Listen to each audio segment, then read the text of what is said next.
Welcome back to Lost Records, Bloom and Rage. We're going to talk about the future now. I'm not a fan of it, as you might have noticed if you watched any of my other videos. It's taken me a few days to try and put this one together because I can't really think of anything to do other than list a whole bunch of negative things. And that seems really bad. So I'm going to try and bring up some of the good things I do like about the future scenes. But they're going to be overwhelmed by the stuff I don't like. There's just no way around that. It is my least favorite part of the game aside from the very, very last moment. The first thing I don't like about this is that as a framing device, it fails. It is almost never used, and the things it could theoretically do can already be done by the other two framing devices at least as well. In addition, just including this as a framing device and then not very carefully staging it makes the story have much lower stakes because we already know how it's going to turn out. These three women are going to be exactly the same as they were when they were 15, except more tired.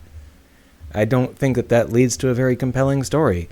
Come, watch and see what happened to these girls when they were 15. You're never going to believe that they completely forgot about it. Because it didn't change anything about their lives at all. Okay, sounds fun. On the plus side, everything in the future looks great, and that includes the three women. They look like they've grown into themselves quite well, and all three of them look incredibly charming and fun. The problem is, they only look that way, because the second big problem with this framing device is that nothing ever happens. There's no emotional intensity at all. Every time we cut to the future, all of the lines are about how nothing is happening, and nothing will happen, and nobody's going to want to do anything, and how we've got to take this phone call, and that phone call, and that phone call. Let's not do anything yet. Let's have a drink. Sorry, I really gotta take this. Sure. Go ahead. Be right back. This incredibly poor choice absolutely deflates the future. There is nothing emotional happening in the future, and nobody gives a shit about anything. Why did they think this was going to be the emotional heart of their story if it's literally nothing ever happens and then the movie ends? Now, I know the idea is that these women are the peanut gallery. They're the ones that are offering commentary on the game. They're the Waldorf and Statler of the game. But the thing about having a peanut gallery that never changes is you have to let them bring energy to your show. That is literally the point. They are there to change the energy when it needs to be changed, either by introducing new energy or by redirecting existing energy. But there is no energy in these 2023 scenes. These are always flat, always disinterested, always pushing everything away. Like, no, the next scene can't happen yet. We've got to do nothing some more. Oh. I totally cannot until I've had a drink. Or several. Okay. No rush. And I cannot overstate just how deflating that is. This obviously combines extraordinarily poorly with the idea that everybody just randomly forgets everything. This is obviously supposed to be a magical forgetfulness, right? But it's a magical forgetfulness that puts everything on pause, that slows everything down. So why did you cast a magical forgetfulness spell with the explicit purpose of making already slow scenes even slower? Why would you do this? And to make matters worse, the magic forgetfulness stuff never pays off. It could have paid off. There was a very easy way to make it pay off, but they didn't do that, and we'll talk about that later. So at the end of the day, this is just another technique in the future that screws up the future and makes it even slower and more disconnected. Brilliant. But at least these ladies are cute. I guess that's what we'll have to settle with. The future looks pretty good. Now, I know that the idea is to offer closure, to rediscover your youth. You get back together with your old friends and you remember the times when you were energetic and worry-free and had all of these things that you wanted to do and had no idea that the world would ever stop you from doing those things. And I get that, but that does not happen, and it does not require these three characters to be as boring and slow as possible. You can rediscover that vitality of your youth while still being adults that exist and care about things and are interested in doing things. You don't have to make absolutely everything completely passive and boring and slow just so that you can try and make a point about how, hey, now that we've remembered when we were kids, maybe we'll have a little bit more energy off screen in the scenes after the game ends. Ugh.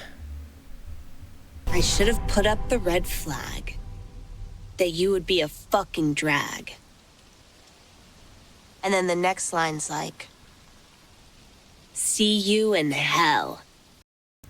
The devs clearly know that these three women cannot carry the future on their own because they were written to do nothing, ever, period. So they try and introduce aspects to the game world which help the future to feel at least a little bit interesting, but in the process, they completely screw up their own cosmology.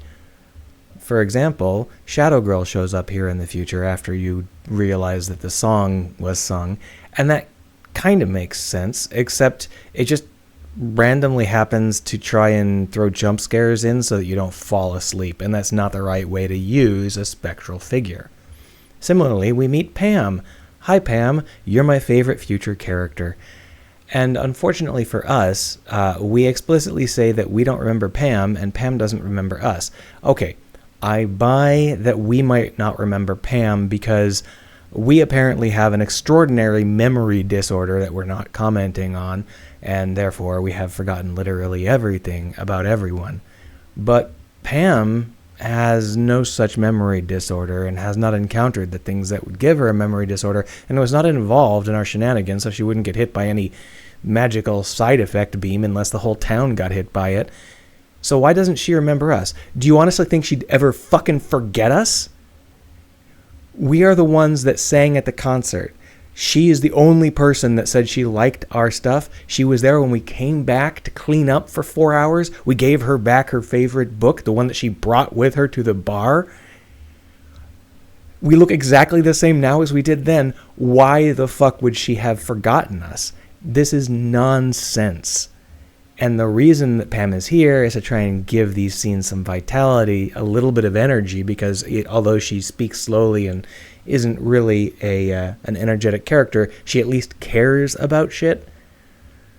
But in the process, they introduce plot holes that shout. Like, I don't mind a plot hole if it doesn't matter, if it doesn't show up. But this is like, I don't know you and you don't know me. Here's a scene of us talking for an hour and a half. Obviously, we know each other. Could this have worked? Sure, any framing device can work. Here's one way they could have done it. Have these characters give a shit and have what they care about reflect on the story. So, in Autumn's case, she comes in clutching the box and she wants to open it. She's worried. She's glad you're here. She's like, okay, well, now that someone's here, we got to open this box. But her phone is ringing and you're like, hold on, we still got Nora. We got to wait for Nora.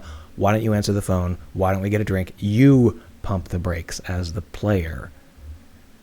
Now, her open fear, not just a text message about how scared she is, her open fear allows you to reinterpret her behavior in the past. When her past self says, I'm not getting involved in any curses, you're like, yeah, that tracks, because the two people resonate. The future and the past have similarities. They're doing similar things for similar reasons, but obviously the scope is different and the place is different and the reasons are different. And when you convince her to open the box patiently, that could be reflected in the past by you slowly bringing Autumn around to the idea of this curse. Something similar like that, right? And Nora, she's apparently a fashionista now, a fashion designer. Why don't we have her constantly get inspired by these memories of the past?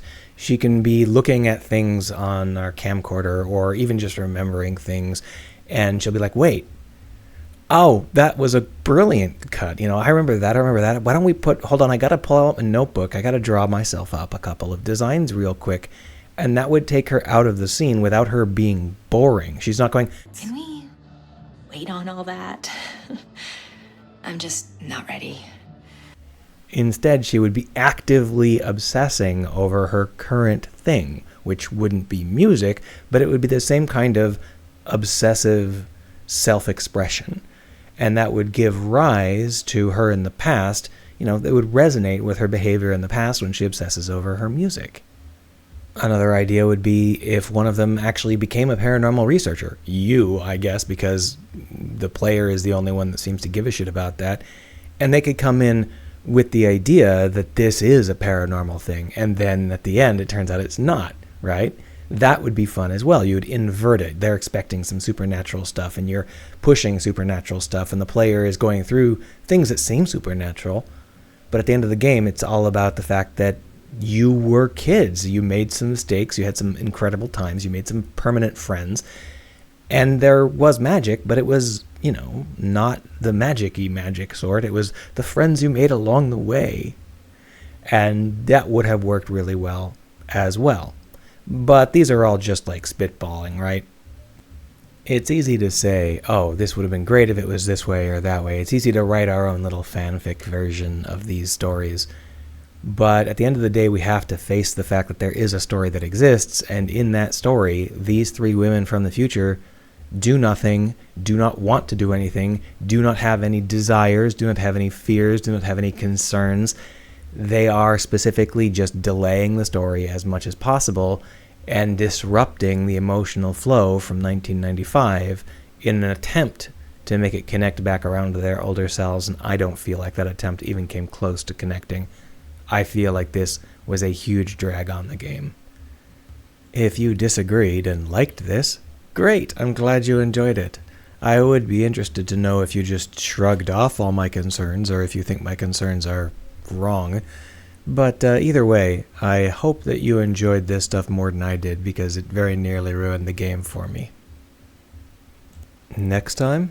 See you in hell.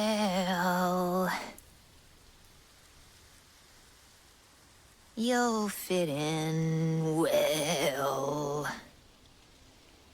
Yeah, that's perfect.